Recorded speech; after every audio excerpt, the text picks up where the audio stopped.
बिस्मिल्लाहिर्रहमानिर्रहीम। 7th class की math है, math class 7th unit number 4 exercise 4.6। Question number 7 है calculate income tax at the rate 8%। The rebate on the tax is RS 4 lakh. 4 lakh rebate है और rate of tax जो है 8% है। तो Ayesha is executive engineer. She provided the following information for the tax year.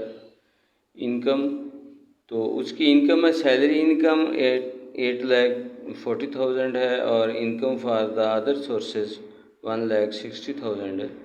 तो उसने ये अपनी इनकम बताई और डोनेशन भी बताया है। डोनेशन क्या है? Prime minister relief fund 50,000 and ज़कात 42,000 रुपीज़।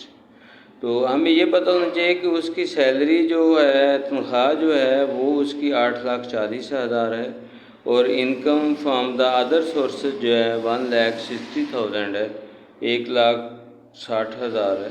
तो पहले हम इसका टोटल करेंगे, इसकी टोटल इनकम फाइंड करेंगे। तो 8,40,000 प्लस 1,60,000, तो ये टोटल अमाउंट जो हमारे पास बनती है, उसकी जो इनकम अमाउंट बनती है वो बनती है 10 लाख। यानी कि 8,40,000 में 1,60,000 ऐड करेंगे तो ये हमारे पास जो उसकी इनकम टोटल इनकम बनती है वो 10 लाख रुपीज़ बनती है, 10 लाख रुपए। अब टोटल डोनेशन जो उसने दिया है, डोनेशन अमाउंट जो होती है टोटल इनकम से सब्ट्रैक्ट की जाती है।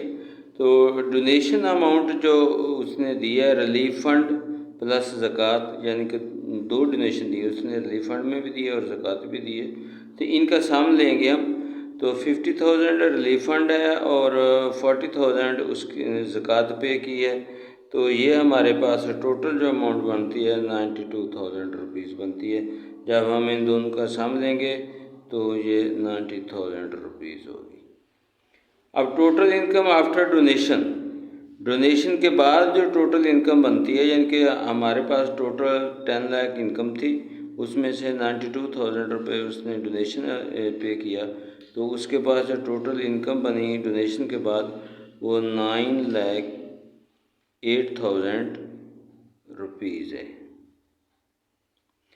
अब रिबेट ऑन टैक्स, जो उसको रिबेट दिया गया गवर्नमेंट की तरफ से, जो उसको कंसेशन दी गई है टैक्स में, वो है 4 लाख।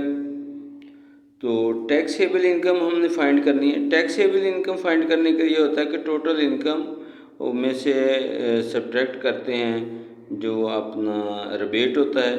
तो जो डोनेशन के बाद उसकी टोटल इनकम ये है 9,08,000 रुपये, रिबेट उसमें से 4 लाख माइनस कर देंगे। तो जो टैक्सेबल इनकम बनेगी, टैक्सेबल इनकम जो उसकी बनेगी वो बनती है जी 5,08,000 रुपीज़। अब रेट ऑफ टैक्स दिया हुआ है, रेट ऑफ टैक्स 8% है। तो 8% मीन 8 आउट ऑफ 100 रुपीज़, तो ये हम यूनिट भी लिख सकते हैं। तो टैक्स फाइंड करना हमने, इसको इनकम टैक्स भी कहते हैं, शॉर्ट टर्म में टैक्स कह देंगे। तो रेट टैक्स फाइंड करने का फार्मूला होता है रेट मल्टीप्लाई बाय इनकम। तो इनकम भी कहते हैं या टैक्स एबल इनकम होती है, फिर शॉर्ट तौर पे हम उसकी इनकम कह देते हैं। तो 8 out of 100 multiply by 5,08,000 rupees है। तो जब हमने इसको सॉल्व आउट किया, 100 से 2 ज़ीरो कैंसिल होंगी, तो हमारे पास ये 50 एंड 80 बचेगा, यानी कि ये 2 ज़ीरो कैंसिल हो जाएंगी इनसे। तो इसको फिर हमने मल्टीप्लाई किया तो 8 ज़ीरो 0, 8 8 64 होता है, 4 6 कैरी, 8 ज़ीरो से मल्टीप्लाई करेगा 0 ही रहेगा और 6 ऐड करेंगे 6 हो जाएगा और 8 5 40। तो उसका टैक्स बनता है 40,640 रुपये, यानी कि 40,640 रुपीज़ उसका टोटल टैक्स बनता है।